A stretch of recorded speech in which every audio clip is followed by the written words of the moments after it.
Jeff, go ahead for the question. Max, when you look at Carolina, obviously they have a lot of different weapons, but what are the things that stand out to you most? I'd say they're definitely a good team that runs in transition. Pretty good defensively. Another long team, kind of like Kentucky, can do some things with their length. And they're good offensive rebounding, so you got to keep them off the glass. How big is their transition offense, just as far as the percentage, you look at synergy, the percentage of plays they run in the counter break or secondary break is very high. How big is that as far as something that you're going to have to defend for 3 minutes? Yeah, it's something that we got to make sure we don't get bitten by early, that we're handling it. Obviously when we go over in practice it's one thing, but when you actually deal with a team that's been doing it for 30-some games straight, it's going to be a lot more tougher to stop. And I think Coach did a good job preparing us and making sure we had the right coverage as far as all that. I'm curious, this is kind of for all you guys, off the wall a little bit. The 10 o'clock start, or 10:15 start, whatever it is, how challenging was that when you have to wait all day long to play? And if it was your choice, which I know it's not, when's an ideal time for you guys to play? It doesn't really matter to me. I'm ready to learn anytime. Is there a good time? No, we can play early in the afternoon, we can play late at 9. No matter what the game is, we still always going to be prepared. Same. Do you guys Come on! You gotta be different. You be your own man. do you take an extra nap on a day like that when you got 10 o'clock? I mean, do you just kind of chill for a while? How do you kind of approach just a different preparation, playing even later than a 9 o'clock game? Is there anything different as far as the preparation for it? Well, I know we won't be up at like 6 a.m. Hopefully, that's probably ideal, but we'll have a little bit more time to get off our feet. Get a few extra meals. Thought one of us would have said that. You said that. Yogi, what do you see when you look at Marcus Page? He's been a guy that's stayed all 4 years like I've had in that program, and just the way he's impacted that program with his presence of play, being able to shoot it from deep, being able to pass it, just being a very crafty point guard. I've always played against him, AAU coming up, and still even in college now. Do you know how many times you guys played against each other in AAU? I counted at least 4 that I can remember. I can only remember 2 times. One was at Speech, and then we played against each other. I remember in the top 100 camp in Virginia. Anything in particular you remember from him then, as far as it's different than what he is now?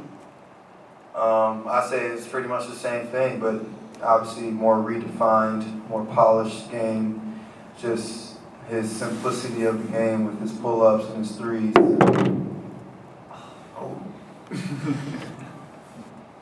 We're good. Yeah, just ability to shoot the ball at such a high level. What were those, after the two games, take you guys back in the defense, you guys focused on the defense. What were those first few days after that game like? What did you guys talk about? What did you guys try to focus on? Well, we just try to focus on each other, and I remember Max saying that we can make a run in this Big Ten just with our level of play. He saw our ability, and then we all saw our ability to play. And I feel like ever since then, our level of play has, changed dramatically. Thomas, you've been in and out of foul trouble on the last couple of games. Coach said earlier that a lot of those calls have been kind of a little bit iffy. Is there anything maybe you can do to keep yourself out of those kind of situations, keep yourself out of those calls? I would say just mostly moving better, lateral quickness, being in spots faster, talking more out there, and just trying to get in a position where the ref doesn't have to make those iffy calls. Max, the other night you were talking about just with Kentucky, figuring them out, and at halftime kind of knowing what they were doing, second half kind of took advantage. What goes into figuring teams out on the fly and being able to, improve throughout the game? Well, it's just your team's ability to adapt. When you're getting beat a certain way, how quickly can you change what you're doing and adapt to how they're beating you? And I think we've had a team that's adapted all year long very well. Whether it be on the court, just our tendencies, whatever it is. And I think that's starting to pay off here in March. We're adapting things a little quicker. Going into halftime, I thought we kind of figured it out. And In the second half, we did a lot better coveraging some of their stuff and brought up the win. Just kind of piggybacking off of that, Yogi and Troy, does this team adapt better than previous teams? And do you guys see a difference in that? Yeah, I'd say our ability to change so quickly in the game is, at a high level. But, y'all can't change, so much against some of these deeper teams that you could meet in the tournament. But I feel like we've always just stuck with our same coverages. And I feel like when we know our coverages and stick to them and just go back to the basics, then we can play really well. Yogi, coaches talked about how far Nick's come defensively, really the second half of the season, maybe the last 3 weeks specifically. What's impressed you the most about just his defensive development ever since Rob went down? Yeah, Nick's taking a lot more pride in defense. I feel like he's been doing a lot of extra stuff. Even playing one-on-one against some of the guys. And main thing, he's been getting, film on guys he could possibly be guarding just to see what they like to do. But he's just wanting to go out there and get a stop. And I think when he has that mentality, he can be a great defender. Who's he going up against one-on-one, anyone specifically or consistently? I've seen him in there with Josh a good amount. I got in there a couple times, but him and Josh have been going at it. And, Josh isn't definitely the slowest person on the perimeter, so it's nice for him to move his feet against quick guy like him. You talked about you played against Max for 3 years.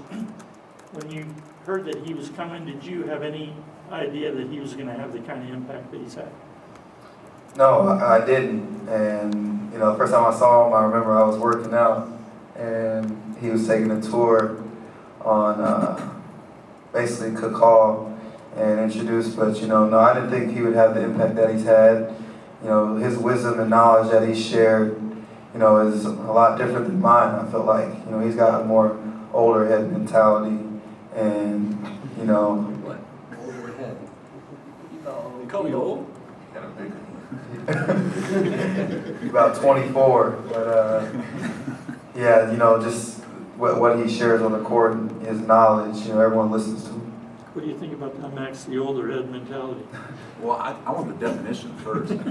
But I think, me and Yogi both been around and our perspectives, are both true, but in different ways sometimes. And he sees a lot of things I don't, and I see some things he doesn't.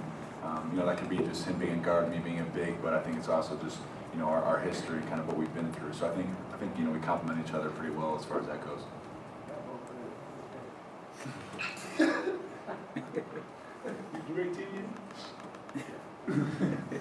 Max, Coach Crean talked about how you've been able to stay even-keeled throughout this whole season. And he really noticed that when you went to Michigan that he was watching you to see if you'd be different than you weren't.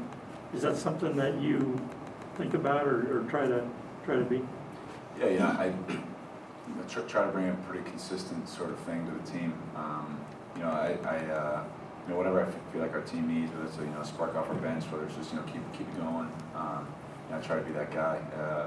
I've always been a guy that likes kind of putting things in perspective. And like Yogi was saying back when we were struggling early, I knew the talent this team had. And, I think as long as we just kind of picked up on some things, the talent would just be pieced together and we could win some games. I got time for one more question.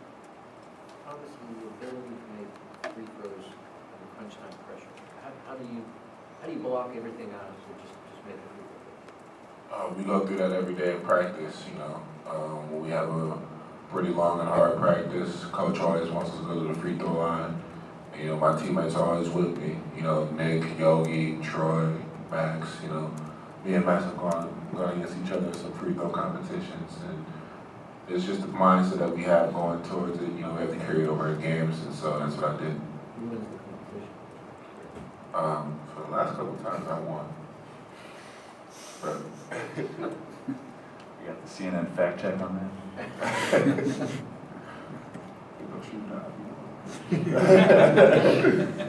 That's what I like to hear. Guys working on extra free throws. I gotta do my downward dog first. All right, guys, thanks.